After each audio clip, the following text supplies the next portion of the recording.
In your childhood, you most probably learned or taught yourself some kind of crash-prone sport activity, be it roller skating, skateboarding, or even for you, even it might be driving a bike. For me, it was snowboarding.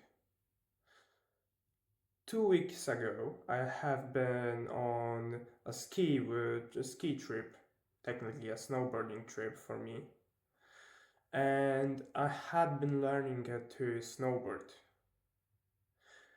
As expected, first 2 hours I fell again and again on the ice hard track. I immediately sprained my wrist, and I could be like, oh no, my wrist hurts, and oh no, I guess I'll go back to the room. But I pushed through it. At first, I was overconfident that I will get the hang of it very quickly.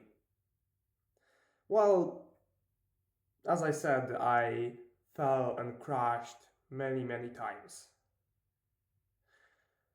Many times I face planted, I tumbled over the track, and it was painful.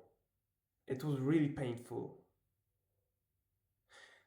So I humbled myself and I decided to learn a bit from the instructor because it was just a bit unbearable, but I wasn't gonna stop.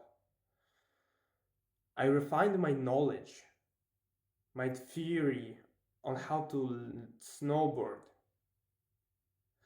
but the rest, the practice of actually trying to snowboard, was up to me because I was the one that needed to learn to uh, move my legs just so I can turn or safely not drive, uh, snowboard. And so for the next 4 hours after I had my talk with the instructor, I had been driving mercilessly again and again. I was trying to learn to turn, and I was falling over again and again. And let me tell you, by the end of the day, I kind of learned basically to snowboard. And I looked back at the whole day, and realized that even though I sprained my wrist, I fell a couple of times. I even felt like losing consciousness because of the pain. I pushed through it. I decided not to choose comfort and leave the track. Similarly, in life, our brains tend to persuade us, create this whole facade that discomfort is not so bad at all. But here's the problem. In reality, that comfort is pain. And the problem is, if you can perceive it.